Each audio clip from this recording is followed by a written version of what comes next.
Hey man, what's going on? Anton Oparin here for MPAO Academy, and today I'll tell you a few things that I would do differently if I started playing guitar over again as a beginner. Yeah, if I could take what I know now, put it in the body I had 10 years ago, that would be someone I wouldn't want to fight. I'm a human being and I made a lot of mistakes, especially in the beginning, and I'd like to share my thoughts on what was right and what was wrong. I hope this information will help you avoid some mistakes, and some of them are not really mistakes, some of them are just things that I now think are much more important than I thought in the beginning. I didn't consider those things as important as they actually were. So the first thing would be imagination. This is one of the most underestimated things that I didn't understand deeply enough in the beginning. What I see when I look at beginners or even intermediate guitarists is that a lot of them see guitar playing as some well-known set of skills. Like, by well-known, I mean L chain picking, vibrato, bands, slides, dynamics, and so on. And when they learn to play, they learn licks, riffs, and phrases from other musicians.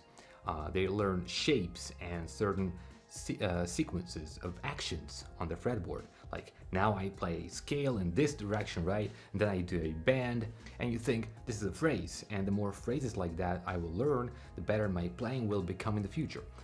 And that is true, your playing will become better. However, there's a problem. There's something that can make your playing much more unique and so much better compared to playing that you get by simply learning other guitarists' phrases. It is your imagination. The thing about imagination is that you can imagine things that are sometimes even impossible to play on guitar. In your imagination, you can hear a melody with a 3 or 4 step bands, which is not really physically possible to play on guitar, right? But in your mind, you can hear it. Then you take your guitar and search for ways to replicate it to make it sound just like it does in your head. And you go, okay, I can do a 4-step bend, right? But what if I start a bend on the first note, then do a quick slide and finish the bend right there? Or maybe some other way, doesn't matter. In your imagination, you don't have to create things specifically for guitar. You can imagine a melody with no frets at all, and then search for ways to replicate it with slide guitar if possible. But even if it's impossible to perfectly replicate your imagined idea, you can still create something really close to it. Since your imagination has almost no limits at all, compared to your real playing and phrasing, you can write much more beautiful stuff there compared to what your hands can do in real time. You can't improvise on guitar as quickly as you can imagine ideas in your head. So So if you take those ideas and learn how to replicate them, you can do much more compared to what you can by simply learning licks or riffs from other musicians. But in order to build that imagination engine in your mind, you first have to learn stuff from other musicians and then gradually work on developing your imagination later. Exactly, developing your imagination, because in the beginning you won't have any cool imagination that will allow you to hear stuff. No, you should work on it. You should develop it. This has much bigger potential than any theory or simply learning other guitarist solos. It's bigger than anything. That doesn't mean you shouldn't learn from others. Of course you should. It will also help expand your imagination, but don't neglect imagination. It is one of the biggest tools you have as a musician. The second thing I wish I had done right was planning my practice routine with an understanding of how calluses and blisters develop. The thing with blisters is that certain types of guitar playing make them appear much faster. Then it turns out that you can't practice anymore, and you have to wait for days for your fingers to recover, fully or at least partially, before you can start practicing again. You either lose a lot of time because of that, or sometimes even worse things happen. I've seen people change the way they play because of pain in the fingers, or sometimes in the grip, especially right here where the nail meets the skin right here, the edge. Oh my god, such a pain in the ass. You start changing the way you hold a pick. You instinctively pull away more, and your fingers start flying too high. This ruins your fretting hands movement amplitude, which makes achieving good hand synchronization much harder, especially in the beginning, because your range of motion is like this today, then tomorrow you got blisters and suddenly your movements become bigger, sometimes only on a pinky finger or a ring finger. Meanwhile, the movements of your right hand stay the same, so now it takes different amount of time to perform each hand's movement compared to the day before. And your brains basically go like, hey man, I'm out, I don't want to deal with your inconsistent movements, no way I'm synchronizing your hands properly, so fuck off. So speaking of planning, if I started over again, first of all, I would not practice with my fretting hand for more than 30-50 minutes per day during the first few weeks.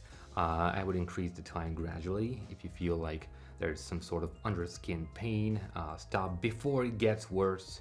Before that, it's not gonna end well. Also, don't use too much vibrato and too many bends in the beginning when you start learning guitar. You should still practice them because they're extremely important for expressive playing.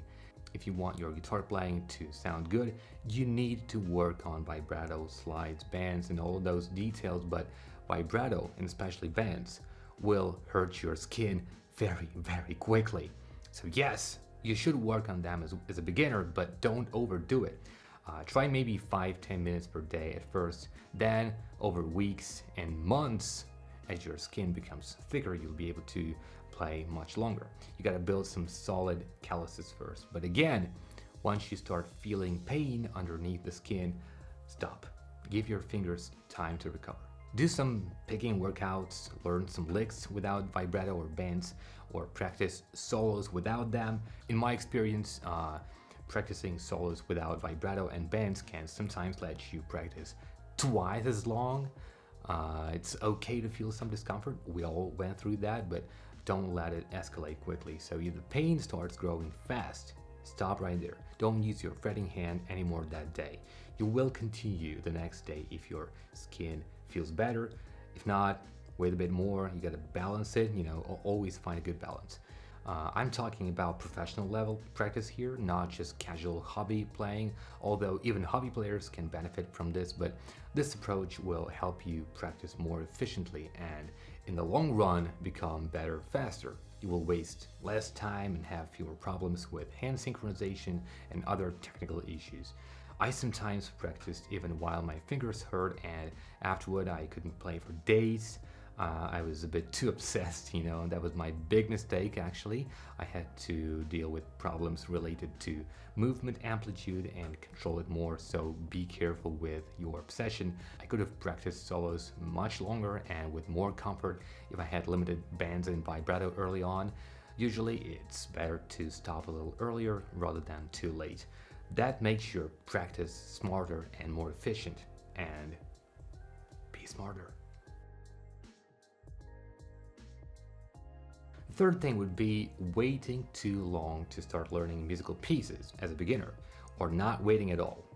In my opinion, both are big mistakes. This topic is a bit dangerous, but only if you're aiming for an elite level of playing. Here's why. As I already said, it's bad both to wait too long and start too early. Imagine your goal is elite level. I repeat details like this a lot because people who never care deeply about quality often go into the comments saying things like, "Who cares about pick shape? Oh my god, that's ridiculous, just play with whatever you like." I explained why these details matter, but they assume their level of concern should apply to everyone else around. No comments here. And now let's imagine a universe where you want to and you decided to become the best version of yourself in guitar playing.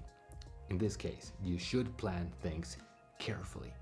That's why in the very beginning, if you truly want to play well, you should spend some time focusing mainly on technique alone.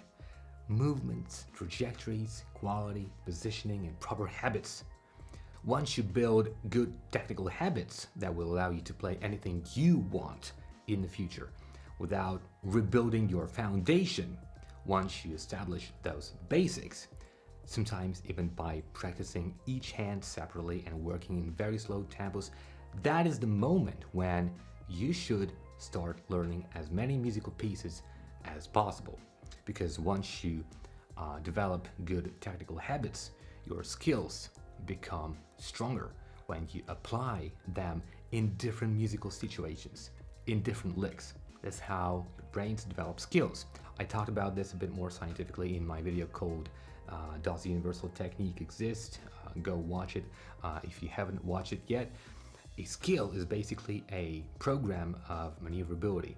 The more information your brains collect from the sensors of your body in different situations, the more complete that skill will become. You also learn how to apply the same technical skill in many different contexts on the guitar. And of course, your musical vocabulary becomes richer as well. So there are only benefits. I personally started learning musical pieces a bit earlier than I should have. The problem was that I didn't have the experience I have now, and today I would do many things differently and much better.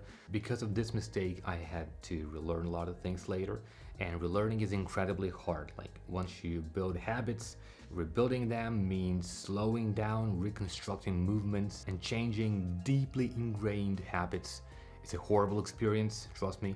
It takes much more time than learning good habits correctly from the very beginning, but I had to go through that process in order to improve, and everyone will face something like that as well. If you want to become better, sometimes you will have to relearn things. We all make mistakes, I did too, so these are some of the biggest mistakes I hope you'll avoid. Hopefully it will help you achieve things faster, become a better musician and guitar player. Hope you liked this video, subscribe to my channel, and see you soon. Goodbye.